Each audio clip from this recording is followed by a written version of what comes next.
Hello बच्चा, welcome to our channel that is achievers classes. फिर से स्वागत है आप लोगों का हमारे चैनल पे। आप लोगों के सामने, जैसे कि आप लोग पता है, हम इस चैनल पर अपनी कंटेंट्स लाते रहते हैं, स्टूडेंट से रिलेटेड, मैथ्स से रिलेटेड, साइंस से रिलेटेड, फिजिक्स से रिलेटेड। उसी के रिगार्डिंग आज आपके सामने काफ़ी इंपॉर्टेंट टॉपिक में लेके आया हूँ। जो टॉपिक है वो हमारा क्लास 10th के रिगार्डिंग है, जिसमें आप ट्रिग्नोमेट्री आप पढ़ते हैं। ट्रिग्नोमेट्री में आप जब एक्सरसाइज 8.4 पे आते हैं तो ट्रिग्नोमेट्री ही बच्चे को कॉम्प्लिकेट लगती है, बट फिर जैसे आप एक्सरसाइज 8.4 पे आते हैं, एक्सरसाइज 8.4 में प्रूविंग वाले क्वेश्चन होते हैं, तो सबसे ज्यादा बच्चे को प्रॉब्लम वहां पे फेस होती है। जब आप प्रूविंग वाले क्वेश्चंस में आते हैं तो बच्चा सोचता है प्रूविंग वाले क्वेश्चंस होंगे कैसे। तो आज मैं उसी के रिगार्डिंग एक 4 स्टेप्स बताऊंगा, जिन 4 स्टेप से आप हर लेवल का क्वेश्चन सॉल्व कर पाएंगे, चाहे वो किसी भी बुक का हो या किसी भी एग्जाम्स का हो। तो आइए चलते हैं। आप लोग जो इस चैनल पे नए हैं वो चैनल को सब्सक्राइब कर दीजिएगा और वीडियो को लाइक कर दीजिएगा। चलिए आइए चलते हैं, देखिएगा। तो सबसे पहले मैंने आपसे जैसे कहा कि 4 स्टेप्स में आपको बताने वाला हूं, तो उन 4 स्टेप्स के बारे में हम जानते हैं। तो क्या है आपके पास वो 4 स्टेप्स। तो सबसे पहले मैं आपको 4 स्टेप्स बताता हूं। देखिए, सिंपल सा algorithm.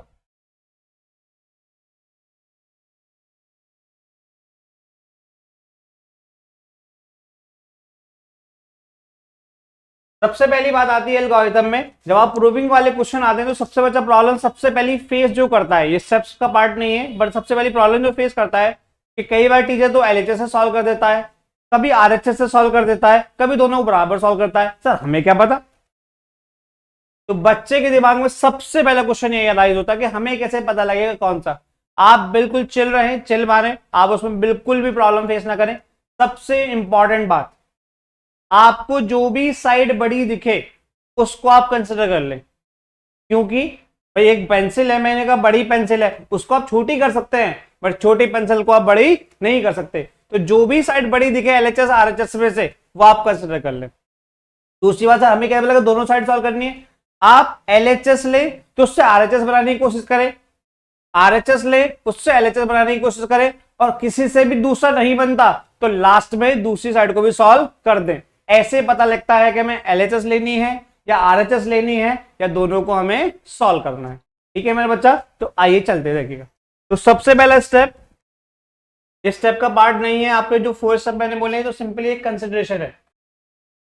Take the side, take the side which is bigger. जो भी आपको साइड बिगर दिख रही है, ठीक है, वो साइड आप कंसिडर कर लें। एलएचएस बड़ी दिखती है, एलएचएस ले लें, आरएचएस बड़ी दिखती है, आरएचएस ले लें मेरे बच्चे। ठीक है, चलिए अब उसके बाद क्या करना है आपने। अब जो मेरे 4 स्टेप्स हैं वो ये है। सबसे पहला स्टेप, क्योंकि आप ट्रिग्नोमेट्री पढ़ रहे हैं तो आइडेंटिटी आपने पढ़ ली होंगी। सबसे पहला कुछ स्टेप्स आपके जो दिमाग में आना चाहिए वो ये आना चाहिए मेरे बच्चा, कि आपका जो आइडेंटिटीज वाला पार्ट है, ठीक है, आपके पास आइडेंटिटीज कितनी होती है, मेन आइडेंटिटीज। ठीक है, मेन आइडेंटिटीज होती है 3। ठीक है, एक होती है आपके पास रेसिप्रोकल वाली एंटिटीज, और एक होती है आपके पास साइन कॉस वाली एंटिटीज। टाइप 3 तरह की एंटिटीज होती हैं आपके पास टोटल। सबसे पहली वाली रेसिप्रोकल आपको पढ़ाया जाता है, फिर आपको पढ़ाया जाता है साइन कॉस वाली, और टाइप 3 जिसमें आप पढ़ते हैं sine square theta plus cos square theta equals to 1, 1 plus sine square theta equals to sec square theta, and third one 1 plus cot square theta equal to cosec square theta. आपकी नजर में ये 3 है, but वैसे ये 9 है। तो अगर आप पहली एंटिटी को ही देखें, जैसे लिखा होता है sine square theta plus cos square theta equals to 1, तो आप 2 तरीके से और भी लिख सकते हैं। क्या, अब cos square theta equals to 1 minus sine square theta, और sine square theta equals to 1 minus के कॉस स्क्वायर थीटा। ऐसे 3 है, 3 के ही 3 आप ब्रेक करेंगे तो 9 हो गई मेरे बच्चा। तो ये एंटिटीज हैं, टाइप फर्स्ट रेसिप्रोकल वाली, टाइप सेकंड साइन कॉस वाली, इसमें आप 10 को लिखते हैं साइन अपॉन कॉस, ठीक है, कॉट को लिखते हैं कॉस अपॉन साइन, और फिर ये 3 होती हैं आपके पास, इन 3 का पार्ट। ठीक है, तो आइए चलते हैं। तो सबसे पहले आपने ये देखना है कि द अप्लाई ट्रिग्नोमेट्रिक एंटिटी। जो आपके पास डायरेक्ट ट्रिग्नोमेट्रिक एंटिटी है वो तो नहीं लग रही, ठीक है, जो आपके पास डायरेक्ट ट्रिग्नोमेट्रिक एंटिटी है वो तो नहीं लग रही, तो वो आपको लग रही है तो वो लगा देनी है। Apply trigonometric, apply trigonometric identity, apply trigonometric identity. अब जरूरी तो नहीं है लगी जाए, ठीक है, जरूरी तो नहीं है लगी जाए, अगर लग रही है तो लगाए, नहीं लग रही है तो नहीं लगाए मेरे, ठीक है। तो चलो पहला स्टेप। दूसरा स्टेप हो सकता है भाई ये ट्रिग्नोमेट्रिक एंटिटी तो ना लगे, फिर क्या लगेगा, तो आपको सोचना है कहीं उसमें कोई एल्जेब्रिक एंटिटी तो नहीं लग रही। क्लास 9th में चैप्टर नंबर 2 में आप एल्जेब्रिक एंटिटीज पढ़ते हैं मेरे बच्चा 10, कोई इनमें से कोई सी ना कोई सी। अगर ट्रिग्नोमेट्रिक एंटिटी नहीं लग रही तो आपको क्या करना है, दूसरा step, apply algebraic identities, apply algebraic identity. आप उसमें एल्जेब्रिक एंटिटी लगा दें, कोई सी भी लग रही हो, ठीक है, तो हो सकता है ये भी ना लगे। तो फिर तीसरे स्टेप पे आए मेरे बच्चा।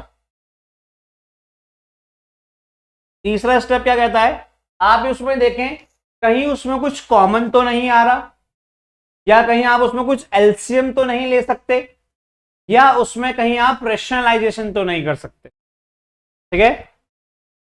Then third step, think of common. Common के बारे में सोचें, कहीं कॉमन तो नहीं आ रहा, कॉमन नहीं आ रहा तो आप देखें कहीं एलसीएम तो नहीं लिया जा सकता जिससे वो सिंप्लीफाई हो जाए, या उसमें कहीं रेशनलाइजेशन तो नहीं हो सकता, में कहीं रेशनलाइजेशन तो नहीं हो सकता।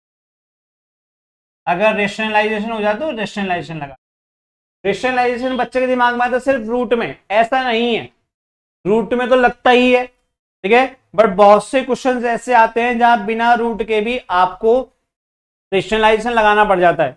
रेशनलाइजेशन का मतलब होता है मतलब किसी भी चीज को एक फैक्टर से मल्टीप्लाई करना, ठीक है, बेसिक स्टैंडर्ड रूट के लिए होता है, बट उसको आप यहां पे ऐसे भी यूज कर सकते हैं। मैंने कहा ये तीनों ही स्टेप नहीं लगे, तो लास्ट वाला जिसको आप इसका ब्रह्मास्त्र भी बोल सकते हैं, इससे हर क्वेश्चन सॉल्व होता है, जो भी क्वेश्चन होगा वो हर क्वेश्चन सॉल्व होगा इस चौथे वाले स्टेप से। अब बच्चा कहेगा सर जब इससे ही सारे सॉल्व होते हो सारे इससे करा दो ना, क्यों हमें 3 के चक्कर में पढ़ा रहे हो। ये लास्ट में इसलिए बता रहा हूं मेरे बच्चा, अगर आप इसको बाई चांस क्वेश्चन अब स्टार्टिंग के स्टेप लगा के बाई चांस छोटा हो रहा है तो लास्ट वाले से थोड़ी लेंथ बढ़ सकती है। पता लगा एक क्वेश्चन आपका आधे पेज का होना था, ठीक है, आइडेंटिटीज वगैरह लगा के, बट आपने डायरेक्टली साइन कॉस में ब्रेक कर दिया तो उसकी थोड़ी लेंथ बढ़ जाएगी, इसलिए हम इसको सबसे लास्ट में प्रेफरेंस देते हैं। क्या करना है आपने मेरे बच्चा, कि लास्ट में ही ब्रेक करना है, ठीक है, होने के लिए सारे इससे भी हो जाएंगे, चाहे आप करके देख लीजिए। कहीं भी कोई प्रॉब्लम फेस करें तो आप कमेंट करके बताइएगा। तो लास्ट स्टेप क्या है मेरे बच्चा, चौथा step, convert all trigonometric ratio in terms of sin और cos, हर एक टर्म को आप sin और cos में ब्रेक कर ले। ये वो 4 स्टेप हैं जिनसे आपका हर एक क्वेश्चन सॉल्व होगा। अब ये नहीं सर ने 4 स्टेप लगाए तो बोले तो यही लगा मारो, अपना काम खत्म करो, स्टेप लगा मारो, क्वेश्चन सॉल्व, ऐसे नहीं मेरे बच्चा। मेन इंपॉर्टेंट पार्ट है कि जो 4 स्टेप लगाने हैं आपको इस तरीके से लगाने हैं कि आपका क्वेश्चन प्रूफ की तरफ चले, ये नहीं कि सिर्फ स्टेप लगाने हैं। तो आप क्वेश्चन में करने की स्ट्रेटेजी क्या होती है, लगेंगे ये 4 ही, कोई भी टीचर किसी भी तरह क्वेश्चन सॉल्व करे इन्हीं 4 के बारे में सोचता है, चाहे आप पेजी भी देख लीजिएगा, लगेंगे ये मेरे बच्चा 4 ही। आपने बस क्या करना है, प्रूफ के अकॉर्डिंग इन 4 में से स्टेप्स लगाने हैं, ठीक है मेरे बच्चा। अभी आपको मैं आप लगा कर दिखाऊंगा। मैंने कहा एक स्टेप लग गया तो सर प्रूफ तो आया ही नहीं, क्या करना है, इन्हीं स्टेप्स को रिपीटेड वे में यूज करना है, लगा लगा के देखना है जब तक आपका प्रूफ नहीं आ जाता। तो मीन्स में क्या करना है, इसके बाद अगर प्रूफ नहीं आता, repeat the steps repeat the steps until you reach the proof, जब तक आप प्रूफ पे ना पहुंच जाएं। ठीक है, इन स्टेप्स को लगाते रहे मेरे बच्चा जब तक आप प्रूफ पे ना पहुंच जाएं। मेन बात ये है। ठीक है जी, चलो जी, यही स्टेप्स है। मैं आपको देखो एक दो क्वेश्चंस में लगा के दिखाता हूं। ठीक है, देखिएगा मेरे बच्चे। ये सबसे पहला क्वेश्चन है आपके पास, ये लिखा हुआ है cosec theta minus cot theta का whole square equals to 1 minus cos theta upon 1 plus cos theta. दोनों साइड बराबर सी हैं, तो आप कोई सी भी साइड कंसिडर कर सकते हैं। भाई मैंने कहा मैंने LHS ही ले लिया, टेकिंग LHS। ये मेरे बच्चा मैंने LHS ले लिया। जब मैंने LHS लिया तो LHS है आपके पास cosec theta minus cot theta का होल स्क्वायर। अगर आप इस क्वेश्चन में मेरे बच्चा नजर दौड़ाएं, तो आप इसमें देखेंगे कि कोई इसमें डायरेक्ट ट्रिग्नोमेट्रिक एंट्री नहीं लग रही। 4 स्टेप्स में से पहला स्टेप फेल। ठीक है, जिस सीरीज में बताइए उसी में लगाइएगा। आप कहने को साइन कॉस में ब्रेक कर दो, तो चौथा है ना मेरे बच्चा, उस पर भी पहुंचूंगा मैं। ठीक है, आप इसमें डायरेक्ट ट्रिग्नोमेट्रिक एंट्री कोई नहीं लग रही। दूसरा, फिर मैंने कहा एल्जेब्रिक एंटिटी, अगर आप नोटिस करें तो उसमें एल्जेब्रिक एंटिटी लग रही है, बिल्कुल लग रही है, a माइनस बी का होल स्क्वायर। बट अगर आप ये देखें तो आप जैसे ही लगाएंगे तो प्रूफ की तरफ तो नहीं चले, टर्म बड़ी हो जाएंगी। ठीक है, तो एल्जेब्रिक एंटिटी लगाने से क्वेश्चन चलेगा बट थोड़ा लेंदी हो जाएगा, उसको हमने स्किप मारा। थर्ड स्टेप, एलसीएम यहाँ कुछ कॉमन आ ही नहीं रहा, रेशनलाइजेशन हो ही नहीं रहा, तो हम इसमें साइन कॉस में ब्रेक कर देंगे। तो इस सीरीज में आप स्टेप्स को लगाएंगे तो क्वेश्चंस आपके ज्यादा इजी वे में सॉल्व होंगे। आपका कोई भी क्वेश्चन हो, किसी भी लेवल का क्वेश्चन हो, तो इस तरीके से मेरे बच्चा सॉल्व होता है। ठीक है, देखो मैं सॉल्व करके दिखाता हूं आपको। तो मैं इसको साइन कॉस में ब्रेक करता हूं मेरे बच्चा। कॉसेक को हमने लिखा कितना, 1 अपॉन साइन थीटा। कॉट को हमने लिखा cos theta upon sine theta का होल स्क्वायर। अब क्या कर सकते हैं, देखो प्रूफ तो नहीं आया सर, फिर से क्या करो, जो जो मैंने स्टेप बताया वही लगाने, उन 4 में से लगेगा। अब आप देखो तो नोटिस क्या करो, क्या एलसीएम लिया जा रहा है, एलसीएम ले लो। 1 minus cos theta upon sine theta का होल स्क्वायर, इस तरीके। अब क्या कर सकते हैं मेरे बच्चा, आप इसमें ये कर सकते हैं कि होल स्क्वायर को दोनों पे बांट सकते हैं। तो होल स्क्वायर को दोनों पे बांट देते हैं मेरे बच्चा। जैसे आप इसको बांटोगे 1 माइनस कॉस थीटा का whole square upon sine square theta, देखो यहां पे आ गया। अब देखो फिर से, अभी तो प्रूफ नहीं आया, प्रूफ में देखो, प्रूफ में जो आपके पास आंसर आ रहा है वो कॉस में आ रहा है सारा, तो ऊपर तो चलो आया 1 माइनस कॉस स्क्वायर आ रहा है, उसको देख लेंगे बाद में। बट नीचे साइन स्क्वायर थीटा आ रहा है, नीचे हमें साइन स्क्वायर नहीं चाहिए, हमें चाहिए कॉस। तो अब साइन स्क्वायर है, तो हमारी कोई ऐसी एंटिटी होती है जो डायरेक्ट कॉस में पहुंचाती है, तो बिल्कुल है सबसे पहली वाली। अब sine square theta equals to 1 minus cos square theta, 1 minus cos theta का whole square. Sine square theta को लिखेंगे मेरा बच्चा 1 माइनस कॉस स्क्वायर थीटा। क्या मेरा बच्चा, प्रूफ तो नहीं बना सर। फिर से देखो, मैंने कहा उन्हीं 4 में से लगेगा। अगर आप नोटिस करो, ऊपर वाला पार्ट अरेंज है, नीचे वाला पार्ट भी अरेंज है, बस थोड़ा सिंप्लीफाई करना है। नीचे एल्जेब्रिक एंटिटी लग रही है, किसी भी लेवल पे किसी भी स्टेप पे पहुंच जाओ, इन 4 स्टेप को नहीं छोड़ने वाला बच्चा मैं, कोई सा भी क्वेश्चन दे दीजिएगा। तो आपने क्या किया, 1 माइनस कॉस थीटा का होल स्क्वायर, नीचे लग गया मेरे बच्चा A square minus B square, 1 plus cos theta, 1 minus cos theta. ठीक है, एक 1 माइनस कॉस थीटा से एक 1 माइनस कॉस थीटा कट गए, बचा क्या मेरे बच्चा, 1 minus cos theta upon 1 plus cos C. इस तरीके से अगर आप नोटिस करें तो प्रूव हो चुका। आपने नोटिस किया हो तो मैं किसी भी स्टेप पे आया तो मैंने घुमा फिरा के उन चार के बारे में ही सोचा, इन चार के अलावा और कुछ नहीं लगेगा। ठीक है, क्योंकि एक क्वेश्चन में और लगा के दिखाता हूं मैं आपको। ये है आपके पास, कौन सी साइड बड़ी है? LHS बड़ी है, क्योंकि बड़ी पेंसिल को ही अपने ने छोटा करना है। ठीक है, कौन सी साइड बड़ी है मेरे बच्चा? LHS बड़ी है, क्योंकि अब मैंने आपसे बोला आप बड़ी पेंसिल को ही छोटा कर सकते हैं, तो हम LHS ले लेते हैं। ये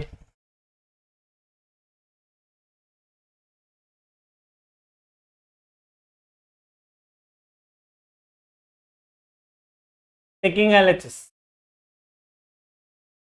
cos A upon 1 plus sine A plus 1 plus sine A upon cos A. ये है मेरे लाल। ठीक है, देखना अगर आप नोटिस करें, कोई डायरेक्ट ट्रिग्नोमेट्री एंटी लग रही है? नहीं लग रही। कोई अलजेब्रिक एंटी लग रही है? नहीं लग रही। ठीक है, एलसीएम ले सकते हैं? बिल्कुल ले सकते हैं, तो एलसीएम ले लो, बेनिफिट मिलेगा। ठीक है, क्योंकि साइन कॉस में चौथा स्टेप के बारे में सोचो भी तो उसमें तो पहले से ही है, तो हमेशा उन चारों में से ही सोचा जाएगा। ठीक है मेरा बच्चा, देखिए तो एलसीएम ले लेते हैं। जैसे आप इसमें एलसीएम लोगे मेरा बच्चा, ये हो जाएगा इस तरीके से, cos square A plus 1 plus sine A का whole square upon 1 plus sine A into cos. क्या है, प्रूफ तो नहीं बना सर, तो क्या करेंगे, फिर से उन्हीं चार स्टेप में सोचना है। क्या कोई ट्रिग्नोमेट्री एंटी लग रही है? लग रही है। आप ये कर सकते हैं 1 माइनस साइन स्क्वायर है, उससे लगा लो, एक वहां पे भी लग जाएगा। अगर आप अगले स्टेप में सोचें तो एल्जेब्रिक एंटिटी भी लग रही है, a प्लस बी का होल स्क्वायर। दोनों के थ्रू किसी में से भी चले जाओ, काम हो जाएगा आपका। ठीक है, दोनों में से आप किसी के भी थ्रू चले जाए, काम हो जाएगा आपका। देखिएगा,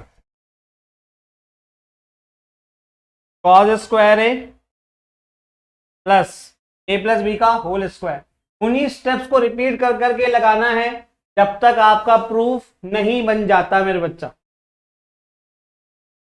1 plus sine square A square plus B square plus 2ab 2 sine A. ठीक है मेरे बच्चों, upon 1 plus sine A into cos A. अगर आप नोटिस करें, फिर से प्रूफ नहीं बना, सोचें सबसे पहला स्टेप, क्या ट्रिग्नोमेट्री एंटी लग रही? कोई बिल्कुल लग रही है। साइन स्क्वायर ए कॉस स्क्वायर ए कितना होता है? 1 होता है, 1। हमें क्वेश्चन को छोटा करने के बारे में सोच रहे हैं, प्रूफ को ध्यान में रखते हुए। 1 हो गया, 1 पहले से ही है, 1 plus 2 sine A upon 1 plus sine A into cos ए। ठीक है, 1 प्लस 1 2 हो गए, 2 plus 2 sine A upon 1 plus sine A into cos A. 2 common ले लेते हैं, 2 कॉमन ले लेते हैं मेरा बच्चा, 2 कॉमन लिया, 1 प्लस साइन ए, देखो कॉमन वाला पार्ट आया ना, उन्हीं चारों में लगा रहा हूं मैं हर स्टेप पे। 1 plus sine A, 1 plus sine A cos A, 1 plus sine ए से 1 प्लस साइन ए कट गए, 2 अपॉन कॉस ए। प्रूफ तो नहीं आया? अरे देखो, कॉस किसका रेसिप्रोकल? सेक का, टाइप फर्स्ट वाली रेसिप्रोकल वाली एंटिटी। तो कॉस को कितना रख लें आप? 2 सेक ए। इस तरीके से आपको मैंने 2 क्वेश्चन सॉल्व करके हुए दिखाए और उन 4 स्टेप्स के थ्रू ही सिखाए। यही 4 स्टेप लगते हैं। आप कोई भी क्वेश्चन हो चाहे आप कमेंट में भेज दीजिएगा, मैं आपको सॉल्व करके भी दिखा दूँ, ठीक है। और प्लीज वीडियो को अच्छी लगे तो प्लीज लाइक कीजिएगा और अपने स्टूडेंट्स को ग्रुप्स में प्लीज शेयर भी कीजिएगा। Thank you all of you.